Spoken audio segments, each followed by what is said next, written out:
नमस्कार। खबरों की खबर में आप सभी का स्वागत है। आपके साथ मैं हूं खुशबू। उत्तर प्रदेश के आगरा में स्थित मुगल कालीन स्मारक ताजमहल में कुछ लोगों ने भगवा झंडे लेकर वीडियो बना लिए, जिसके बाद सोशल मीडिया पर इस्लामी कट्टरवादियों का मानसिक संतुलन ही हिल सा गया लगता है। ताजमहल सहित कई पर्यटन स्थल कोरोना संक्रमण और उससे निपटने के लिए हुए लॉकडाउन के कारण महीनों बंद रहे थे, जिन्हें खोले जाने के बाद अब वहां पर्यटकों के पहुंचने का सिलसिला जारी है। इसी बीच 17वीं सदी के इस मुगल स्मारक में जब कुछ युवा पहुंचे और उन्होंने परिसर में भगवा झंडे लहराते हुए तस्वीरें और वीडियो क्लिक करवाए तो बवाल मच गया।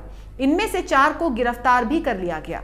इसके बाद सोशल मीडिया में इस्लामी कट्टरवादियों ने वहां तैनात सुरक्षा कर्मियों पर आरोप लगाते हुए भला बुरा कहना शुरू कर दिया।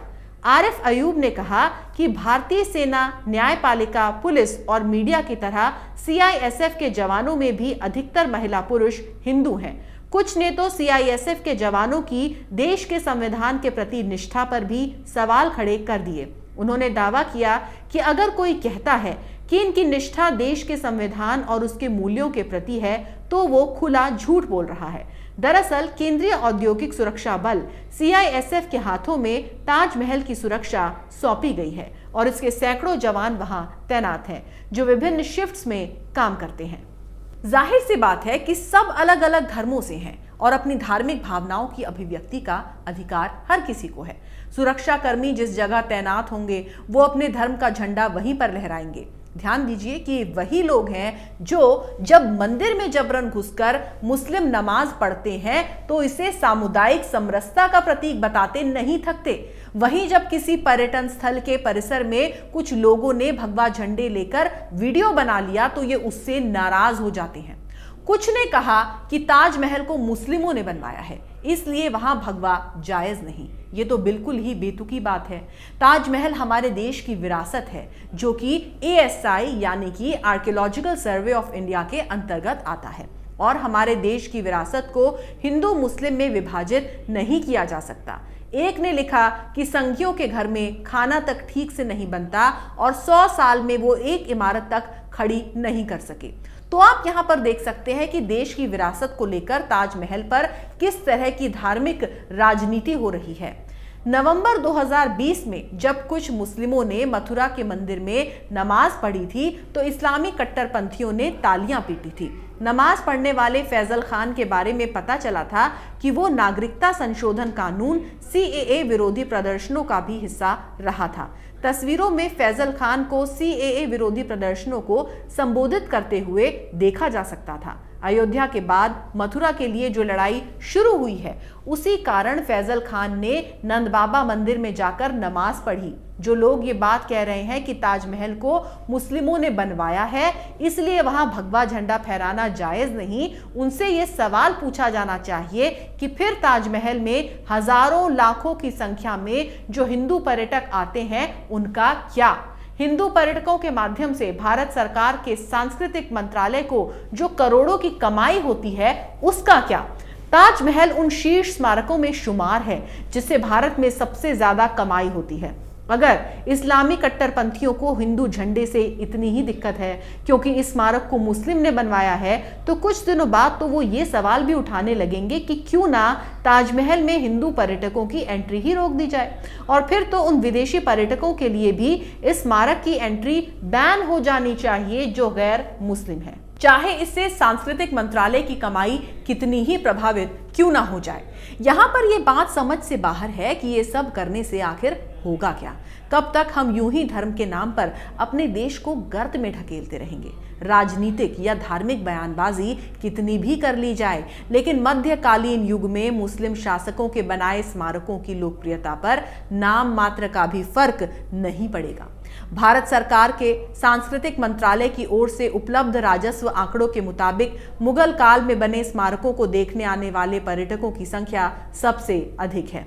कुछ साल पहले उत्तर प्रदेश के सरधना से बीजेपी विधायक संगीत सोम की ओर से ताजमहल पर दिए विवादित बयान को लेकर बवाल मचा था। संगीत सोम ने कहा था कि ताजमहल को गद्दारों ने बनाया है और ये हमारी सांस्कृतिक विरासत का हिस्सा नहीं है। तब बीजेपी ने संगीत सोम के इस बयान से किनारा करते हुए इसे गलत ठहराया था। बीजेपी की तरफ से बयान जारी कर कहा गया था कि वो हर कुछ जो भारत की विरासत का हिस्सा है, जो प्राचीन वेदों से, योग से शुरू होकर इस धरती की सभी महान चीजों से जुड़ा है, जैसे कि ताजमहल, हुमायूं का मकबरा, कुतुब मीनार या और कुछ भारत भर में मंदिर, सोमनाथ, सब हमारी धरोहर के हिस्से हैं। इनमें से एक या अन्य को मिटाया नहीं जा सकता। भारत को ब्रिटिश हुकूमत से आज़ादी दिलाने में अनगिनत मुस्लिम स्वतंत्रता सेनानियों ने अपनी जान की कुर्बानी दी। देशभक्ति जात पात सांप्रदायवाद का कायल नहीं होती है। भारत का हर सैनिक हिंदू हो या फिर मुस्लिम देश की आन बान शान है। भारत में बड़ी संख्या में मुस्लिम फौजी देश पर कुर्बान हो चुके हैं। जो लोग हिंदू मुस्लिम से जुड़ी सिरफिरी सांप्रदायिक बातें करते हैं, उन्हें ये याद होना चाहिए कि कश्मीर में कभी शहीद अब्दुल हमीद ने पाकिस्तानी फौजियों के दांत खट्टे कर दिए थे। परमवीर चक्र से सम्मानित वीर अब्दुल हमीद ने पाकिस्तान के साथ छिड़े 1965 के युद्ध में 8 पाकिस्तानी टैंकों को उड़ा दिया था। इसी युद्ध में मात्र 32 साल की उम्र में अब्दुल हमीद शहीद हो गए थे। पाकिस्तान ने भारत में अस्थिरता पैदा करने के उद्देश्य से ऑपरेशन जिब्राल्टर के तहत जम्मू कश्मीर में लगातार घुसपैठ करने की गतिविधियां शुरू कर दी थी और उसने लगभग 30,000 छापामार हमलावरों को इस खास उद्देश्य के लिए तैयार भी किया था। इसी ऑपरेशन के तहत पाकिस्तान ने 8 सितंबर 1965 की रात में भारत पर हमला कर दिया, क्योंकि उसे इस बात का घमंड था कि उसके पास अमेरिका द्वारा दिए गए पैटर्न टैंक हैं। लेकिन पाकिस्तान का मुकाबला करने के लिए भारतीय सैनिक तैयार थे, जिनमें वीर अब्दुल हमीद भी शामिल थे। इस समय वीर अब्दुल हमीद पंजाब के तरन तारन जिले के खेमकरण सेक्टर में सेना की अग्रिम पंक्ति में तैनात थे। पाकिस्तान ने पैटर्न टैंकों की मदद से खेमकरण सेक्टर के असल उतार गांव पर हमला कर दिया। इस समय परिस्थिति भारत के पक्ष में नहीं थी, क्योंकि भारतीय सैनिकों के पास मात्र 303 राइफल और LMG थी, जिनकी मदद से पाकिस्तान की पैटर्न टैंकों का मुकाबला करना था। हवलदार वीर अब्दुल हमीद के पास गन माउंटेड जीप थी, जो पैटर्न टैंकों के सामने इस तरह थी जैसे हाथी के सामने चींटी। वीर अब्दुल हमीद ने अपना गन माउंटेड जीप में बैठकर अपनी गन से पैटर्न टैंकों की कमजोरियों पर निशाना लगाकर ध्वस्त करना शुरू कर दिया। अब्दुल हमीद के साथी बताते हैं कि उन्होंने एक बार में 4 टैंक उड़ा दिए थे। इसके बाद उन्होंने 3 और टैंक नष्ट कर दिए थे।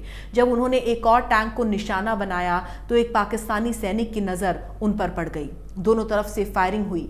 हमीद ने 8वां पाकिस्तानी टैंक तो नष्ट कर दिया, लेकिन एक गोला लगने से उनकी जीप के भी परखच्चे उड़ गए थे। वो गंभीर रूप से घायल हो गए थे और अंततः 10 सितंबर को वीर गति को प्राप्त हुए थे। इस प्रकार भारत माँ का ये वीर सपूत मातृभूमि की रक्षा के लिए मरकर भी अमर हो गया था। हमारे देश में कुछ लोग हर मुद्दे को सांप्रदायिकता से जोड़कर देखते हैं और इससे बाज नहीं आते।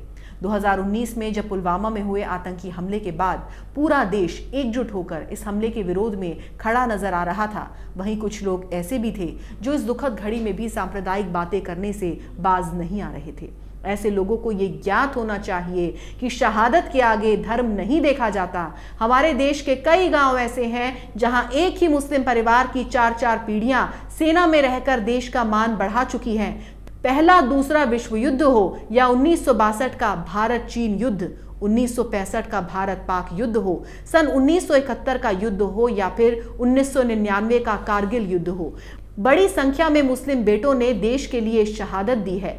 हमारे देश के स्मारकों से हम सब ताल्लुक रखते हैं, चाहे वो आगरा का ताजमहल हो, दिल्ली का लाल किला हो, कुतुब मीनार हो, गुजरात की स्टैच्यू ऑफ यूनिटी हो, अजंता की गुफाएं हो या फिर इंडिया गेट। इन सब में हिंदू मुस्लिम कुछ भी नहीं, ये सभी हमारे देश की विरासत है, हमारी संस्कृति और परंपरा की प्रतीक हैं। ये हमारी प्राचीन संपत्ति है। इस संस्कृति और परंपरा की विरासत को आने वाली पीढ़ियों को देने के लिए हमें सुरक्षित और संरक्षित करना चाहिए, ना कि इन्हें लेकर लड़ना चाहिए। हमारे देश में विविधता में एकता देखी जाती है और यही हमारे देश के स्मारकों में भी देखने को मिलता है।